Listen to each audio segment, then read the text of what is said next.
Assalamualaikum warahmatullahi wabarakatuh. Alhamdulillahirabbil alamin wa bi nasta'inu ala umurid dunya waddin. Wassalatu wassalamu ala asyrafil anbiya'i wal mursalin sayyidina wa maulana Muhammadin wa ala alihi wa sahbihi ajma'in, amma ba'du. Alhamdulillahirabbil alamin. Hari ini kita ketemu lagi dengan Ustazah Mas'udah. Untuk anak-anakku kelas 7, semoga Allah selalu memberikan kesehatan, keberkahan, ilmu yang bermanfaat bagi kita semua. Amin amin ya rabbal alamin. Sebelum kita mulai pelajaran tentang Al-Quran dan Sunnah sebagai pedoman hidup, terlebih dahulu marilah kita berdoa semoga pelajaran kali ini mendapatkan ridha, ilmu yang bermanfaat dari Allah. Al-Fatihah. A'udzubillahi minasyaitonirrajim. Bismillahirrahmanirrahim. Alhamdulillahirabbil alamin. Arrahmanirrahim. Maliki yaumiddin. Iyyaka na'budu wa iyyaka nasta'in. Ihdinas siratal mustaqim. Siratal ladzina an'amta 'alaihim ghairil maghdubi 'alaihim waladdallin. Amin. Baik anak-anakku, sebelum kita mulai pelajaran, kita akan membahas dulu tujuan kita belajar, yakni satu, meyakini Al-Quran dan Sunnah sebagai pedoman hidup. Yang kedua, membaca Quran surat An-Nahl ayat 59. Yang ketiga, memahami isi kandungan Quran surat An-Nahl ayat 59 dan memahami posisi hadis terhadap Al-Quran. Baik anak-anakku semuanya, kita tiap hari membaca Al-Quran. Karena Al-Quran merupakan pedoman umat Islam dalam menjalani kehidupan. Al-Quran itu terdiri dari 30 juz, 114 surat, dan 6.236 ayat. Sedangkan Al-Quran secara bahasa seperti berarti bacaan. Qoro'a, yaqra'u, bacalah.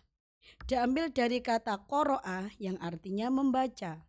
Adapun secara istilah, Al-Quran adalah wahyu Allah yang menjadi mukjizat dan diturunkan kepada Nabi Muhammad melalui perantara malaikat Jibril secara berangsur-angsur, dinyatakan secara mutawatir, berbahasa Arab, ditulis dalam mushaf dan dimulai dari surat Al-Fatihah yang seperti tadi kita baca dan diakhiri dengan surat An-Nas. Anak-anak pasti tahu Al-Fatihah sering kita baca, An-Nas juga sering sekali kita baca. Serta saat kita akan membaca Al-Fatihah, membacanya itu bernilai ibadah. Al-Quran merupakan firman Allah yang berisi petunjuk. Baik anak-anak, sekarang kita akan membaca Quran dari surat An-Nisa ayat 59. Bismillahirrahmanirrahim. Ya ayyuhalladzina amanu ati'ullaha wa ati'ur rasul. أطيعوا الله وأطيعوا الرسول وأولي الأمر منكم فإن تنازعتم في شيء فردوه إلى الله والرسول إن كنتم تؤمنون بالله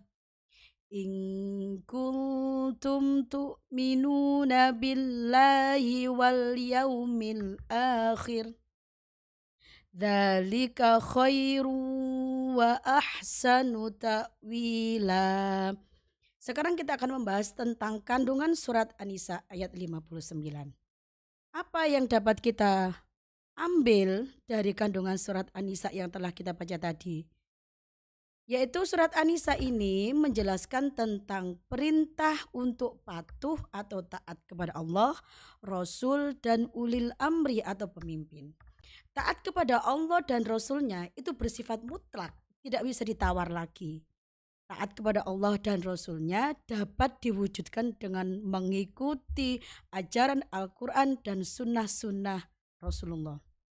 Sedangkan taat kepada ulil amri itu meliputi ketaatan kepada pemerintah ataupun ulama. Taat kepada pemimpin hendaknya dibingkai dengan ketaatan kepada Allah dan Rasul-Nya. Ketaatan kepada pemimpin tidak boleh bertentangan dan perintah Allah.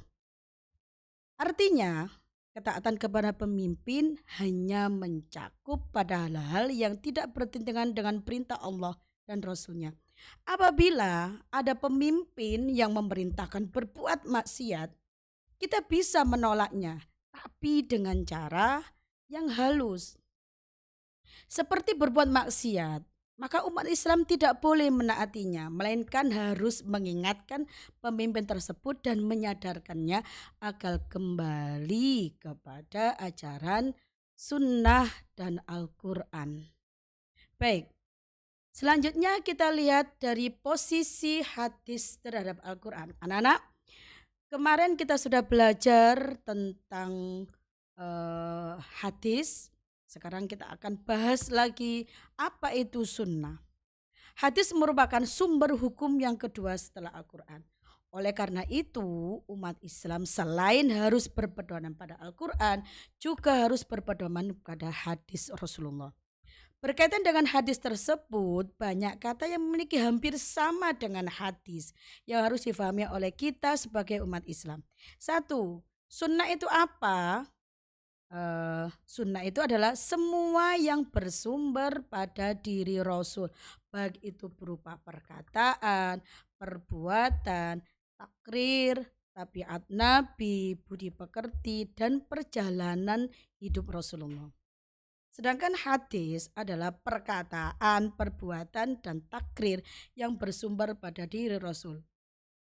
Jadi antara hadis dan sunnah itu jangkauannya itu lebih banyak sunnah. Tapi tetap semuanya itu bermuarah kepada Rasulullah.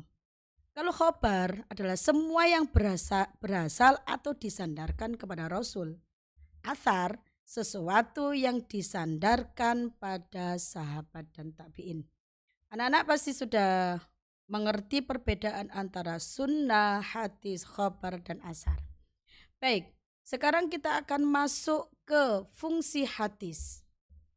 Hadis sebagai sumber hukum kedua dalam Islam tentu memiliki fungsi yang sangat penting bagi sumber hukum yang pertama dan utama, yaitu Al-Quran. Fungsi hadis terhadap Al-Quran secara garis besar adalah ada 4, ya. 1, bayan at-takrir. Apa sih bayan at-takrir itu? Memiliki pengertian untuk memperkukuh isi kandungan Al-Quran. Yang kedua adalah bayan at-tafsir. Memiliki berfungsi menjelaskan terhadap ayat-ayat yang memerlukan rincian atau penjelasan lebih lanjut. Kalau bayan at-tashri' adalah memberikan kepastian hukum yang tidak ada di dalam Al-Quran. Bayan nasyah membatalkan ketentuan yang terdahulu sebab ketentuan yang baru itu lebih relevan. Jadi anak-anak, itulah penjelasan dari Ustazah tentang fungsi hadis. Sebelumnya cukup sekian Ustazah, saya akhiri. Semoga ilmu yang dapat kita pelajari hari ini bermanfaat. Saya akhiri. Assalamualaikum warahmatullahi wabarakatuh.